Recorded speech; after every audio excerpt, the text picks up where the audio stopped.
இங்க பார், இல்லாத ஒரு விஷயத்தை இருக்குன்னு நினைச்சிட்டு ஏன் நிம்மதியும் ஓன் நிம்மதியும் சேர்த்து கெடுக்காத. புரியுதா? புரியுது மாமா. நீங்க என்ன லவ் பண்றீங்கன்னு புரியுது.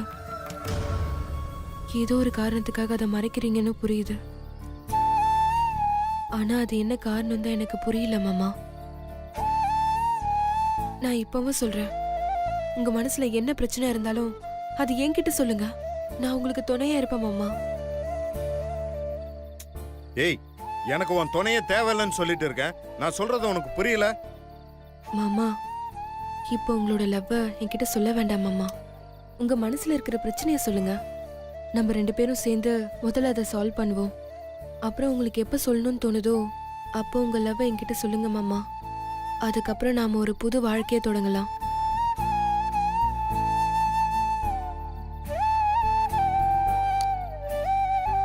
மாமா, நம்ம 2 பேரும் மேட் ஃபார் ஈச் அதர வாழணும் மாமா. நம்மள பார்த்து நிறைய பேர் பொறாமப்படணும் மாமா. நிறைய குழந்தைகளை பெத்துக்கணும். அவங்கள அவங்க இஷ்டத்துக்கு படிக்க வச்சு கல்யாணம் பண்ணி பேரம் பேத்திங்களை பார்க்கணும். வயசான காலத்துல உங்களுக்கு நான், எனக்கு நீங்கன்னு ஒரு வீட்டுல வாழணும். ஏய் கிழவின்னு நீங்க கூப்பிட என்னடா கிழவான நானும் கூப்பிடணும். வாழ்ந்தா இவங்கள மாதிரி வாழணும்னு 4 பேர் சொல்லணும். இந்த மாதிரி எனக்குள்ள நிறைய ஆசைகள் இருக்கு மாமா. அத ஒன்னொன்னா நீங்க நிறைவேற்றி கொடுங்க மாமா. நான் சந்தோஷமா உங்க மடியில என் உயிரை விடணும் மாமா. அது போதும் மாமா. இந்த ஜென்மத்தோட பலனை நான் அடைஞ்சிருவேன்.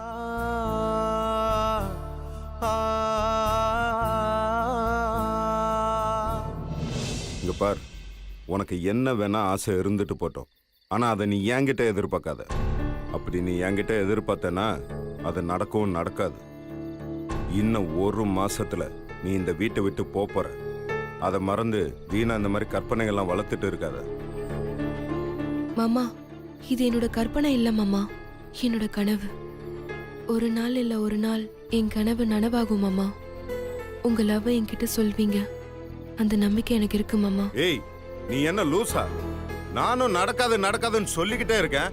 நீ என்னடானா கனவு அது இதுன்னு என்கிட்டே பேசிட்டு இருக்க. இங்க பார், தெளிவா சொல்றேன், உன் மைண்ட்ல நல்லா ஏத்திக்கோ. எனக்கு உன் மேல லவ்வும் கிடையாது, ஒரு கிளவும் கிடையாது. நீ எப்ப என்னை விட்டு போறியோ அப்பதான் எனக்கு முழு நிம்மதி. என் லைஃப்ல எல்லாம் பொண்ணுங்களுக்கு இடமே கிடையாது. ஏன்னா என் கேரக்டர் அப்படி. நான் தான் உன்கிட்ட ஏற்கனவே கல்யாணம் பண்ணும்போது சொன்னேனே, இந்த கல்யாணத்துக்கு ஒத்துக்காத, என்ன கல்யாணம் பண்ணா உன் லைஃப் வீணா போயிடும். எங்க கேட்டீங்க? கேட்டாதானே. இப்ப நான் சொன்னது நடந்துச்சா? இப்பவும் சொல்றேன், நீ வீணா என்னைய மாத்துறத நினைச்சுக்கிட்டு உன் வாழ்க்கைய வீணாக்கிக்கிறத விட உன்னை மாத்திக்கிட்டு உனக்கு ஒரு நல்ல வாழ்க்கையை அமைச்சுக்கோ. அதுதான் உனக்கும் நல்லது. எனக்குன்னு ஒரு வாழ்க்கை இருக்கு மாமா. அந்த வாழ்க்கை தான் நான் வாழ்ந்துட்டு இருக்கேன், வாழவும் போறேன். அந்த வாழ்க்கைய நான் நல்லா வாழ்ந்தும் காட்டுவேன் மாமா. ஏய், என்ன நீ? நானும் போன போதும் பார்த்துட்டே இருக்கேன். சொன்னதையே திரும்ப திரும்ப சொல்லி என் கழுத்தை அறுத்துட்டு இருக்க. இங்க பார், இங்க இருந்து போ. 1 மாசத்துல எனக்கு நிம்மதி கிடைக்க போகுதுன்னு நினைச்சிட்டு இருக்கேன். அதை கெடுக்கிற மாதிரியே பேசிட்டு இருக்கேன். இங்க பார், இப்பவும் சொல்றேன், இவன் சொன்னா அவன் சொன்னான்னு எனக்கு உன் மேல லவ் இருக்குன்னு வந்து நிக்காத. உன் மேல லவ் இருக்கா இல்லையாங்கிறத நான் சொல்லணும். இப்ப சொல்றேன், எனக்கு உன் மேல லவ் இல்ல. உன்னை எனக்கு சுத்தமா பிடிக்கல. என் லைஃப்ல இருந்து நீ போயிடு. உன்னால என் நிம்மதிய போச்சு. போங்க இருந்து.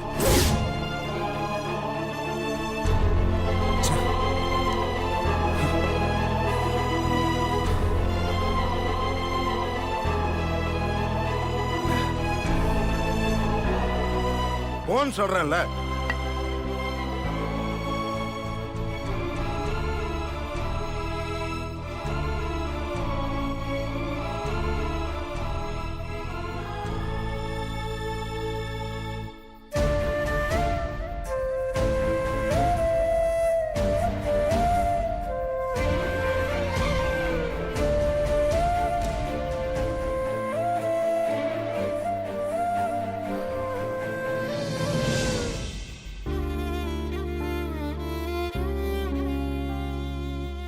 மாமா ப்ளீஸ் மாமா, நான் உங்க சக்தி மாமா.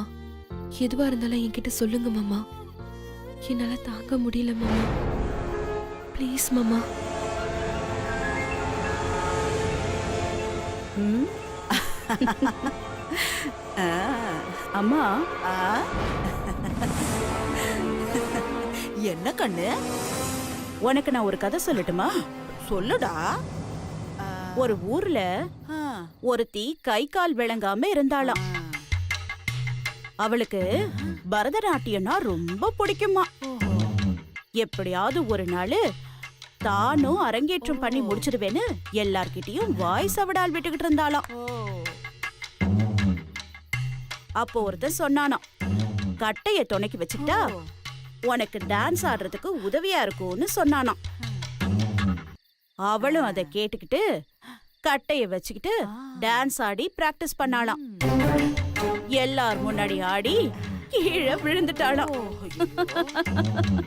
அசிங்கம் தாங்க முடியலையா. இதுல இருந்து உனக்கு என்னமா தெரியுது? கட்டைய வச்சுக்கிட்டு டான்ஸ் ஆடக்கூடாதுன்னு தெரியுதுமா. இல்ல, எனக்கு தான் தெரியாதுன்னு உனக்கு தெரியுமே. கொஞ்சம் விளக்கமா சொல்லமா. வெறும் வாய் சவடால் மட்டும் விட்டா பத்தாதுன்னு தெரியுதுல்ல. ஆமா ஆமா, நல்லாவே தெரியுது.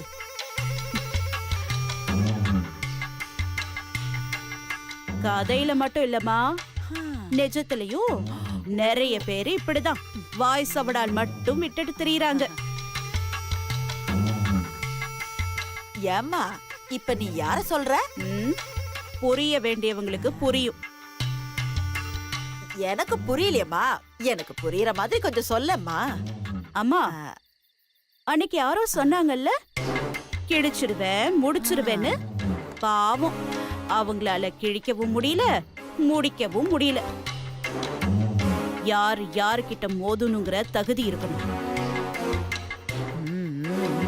பிச்சைக்கார குடும்பத்துல பிறந்துட்டு கண்டதும் நாம தான் புரட்சி பொண்ணுன்னு கிளம்பி வந்துருதுங்க.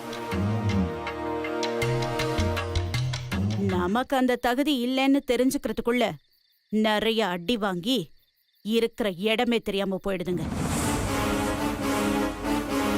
கரெக்டா சொன்ன சுபத்ரா.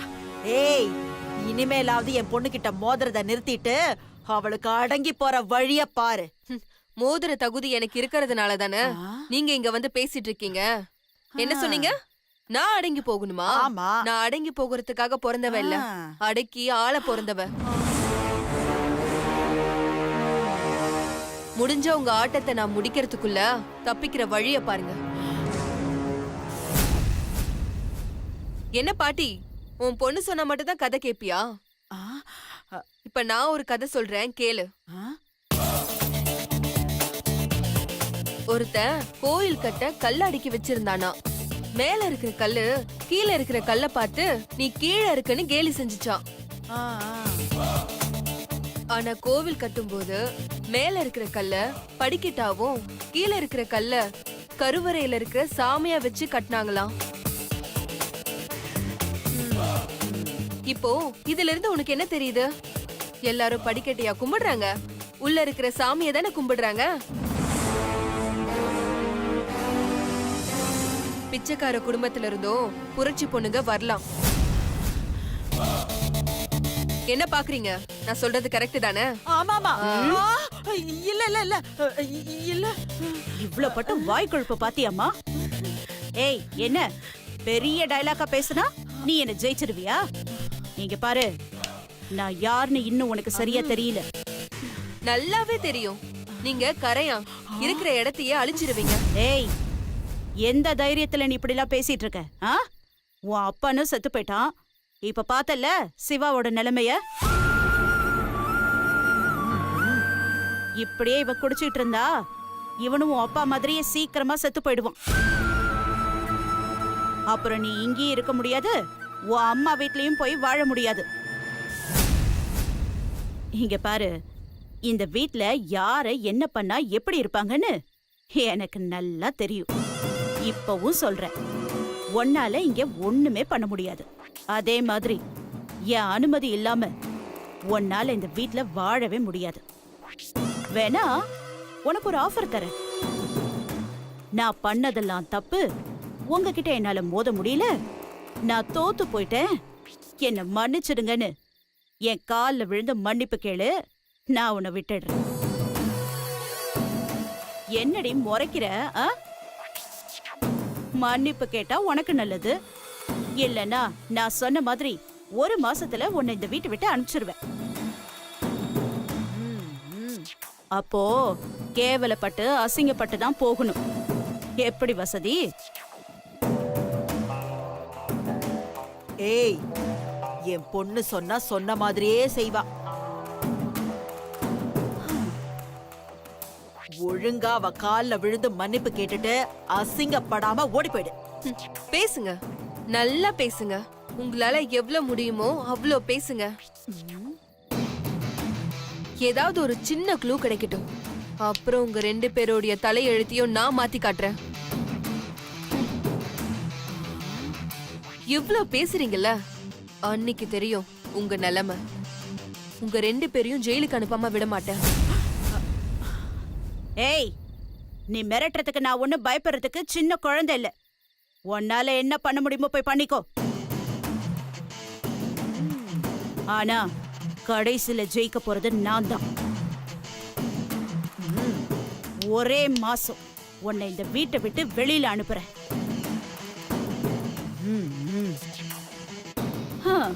இந்த வீட்டை விட்டு போகும்போது நீ அசிங்கப்பட்டு தான் போகணும்னு எழுதியிருந்தா அதை யாரால மாத்த முடியும்?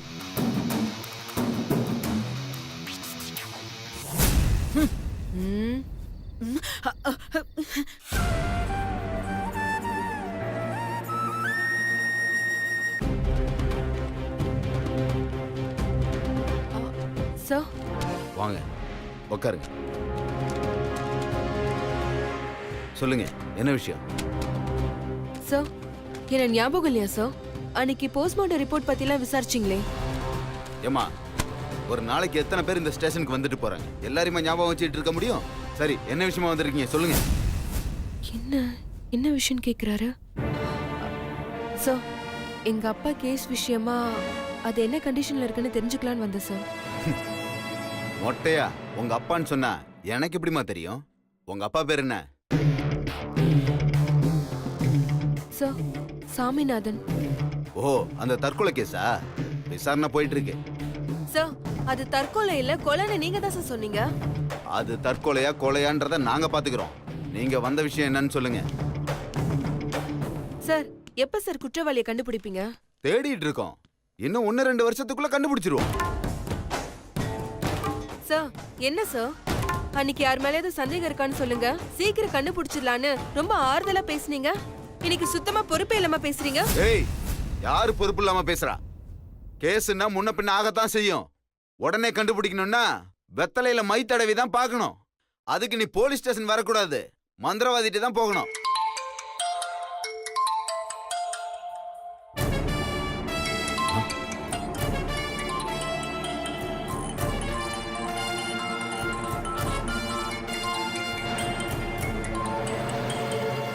மேடம், நாங்க கேஸ பத்தி விசாரிச்சுட்டு தான் இருக்கோம். கூடிய சீக்கிரத்துல உங்களுக்கு தகவல் சொல்லி அனுப்புறோம். எனக்கு நிறைய வேலை இருக்கு, நீங்க கிளம்புங்க.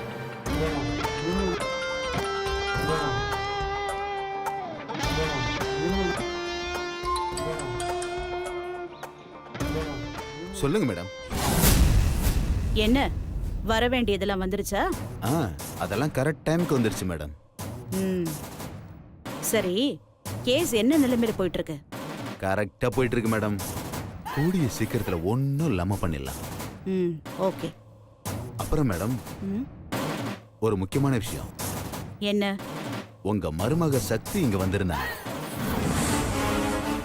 கேஸ பத்தி விசாரிச்சாங்க. நீ என்ன சொன்ன? அதான் கொடுக்க வேண்டியதெல்லாம் கொடுத்துட்டீங்களா மேடம்? கரெக்டா உங்கள்கிட்ட வாங்கின காசுக்கு என்ன சொல்லணுமோ அத சொல்லி அனுப்பிட்டேன். இன்னும் எவ்வளவு காசு வேணாலும் வாங்கிக்கோ. அந்த சக்தி இனிமே இந்த கேஸ பத்தி விசாரிக்க போலீஸ் ஸ்டேஷன் வாசப்படி கூட மிதிக்க கூடாது. சரியா? இதெல்லாம் நீங்க சொல்லணுமா மேடம்? நான் பாத்துக்கிறேன் மேடம். ஓகே. Okay madam.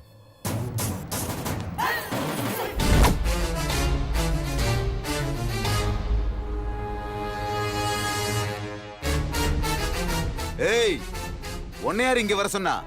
ஏய் 107. ம் தேவையில்ல. உங்ககிட்ட நியாயம் விலை போயிடுச்சுன்னு எனக்கு தெரிஞ்சிடுச்சு. நான் கோர்ட்ல பாத்துக்கிறேன். ஏய் போய் பாரு போ. இங்க காசு தான் பேசும். நீ எங்க போனாலும் உங்க அப்பனை கொன்னது யாருன்னு உன்னால கண்டுபிடிக்கவே முடியாது. போ. போ போ. என்ன பாக்குற?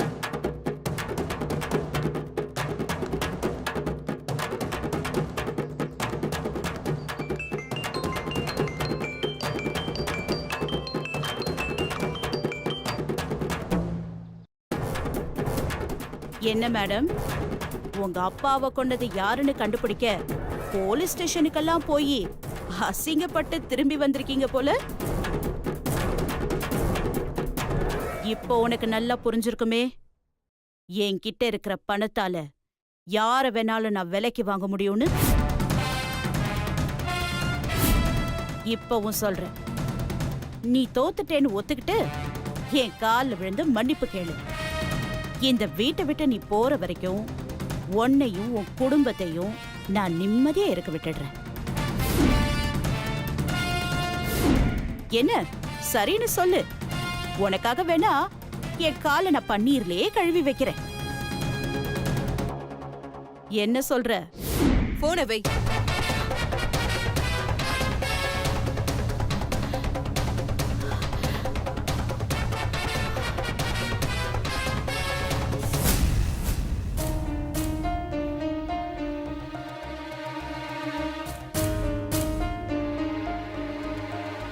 சக்தி, சக்தி, இந்தா உன் துணி எல்லாம் மடிச்சு வச்சுட்டு போய் கபோர்ட்ல வச்சுக்கோ. ஆமா, என்ன ஒரு மாதிரியா இருக்க? ஒன்னும் இல்லக்கா. ம், சரி.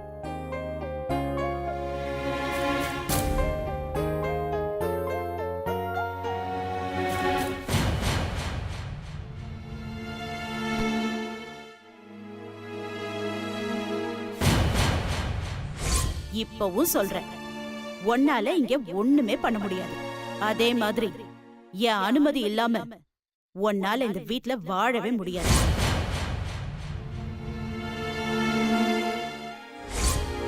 இப்படியே இவ குடிச்சிட்டு இருந்தா இவனும் உன் அப்பா மாதிரியே சீக்கிரமா செத்து போயிடுவான்.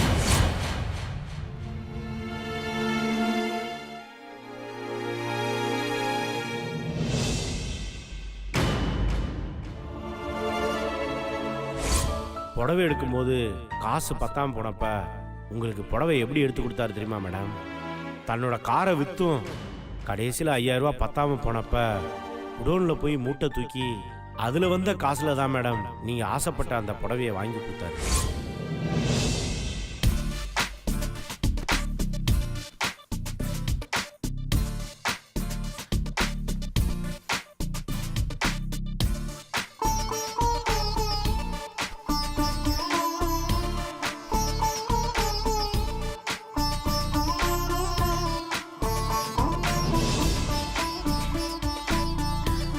மாமா சூப்பரா இருக்கு மாமா.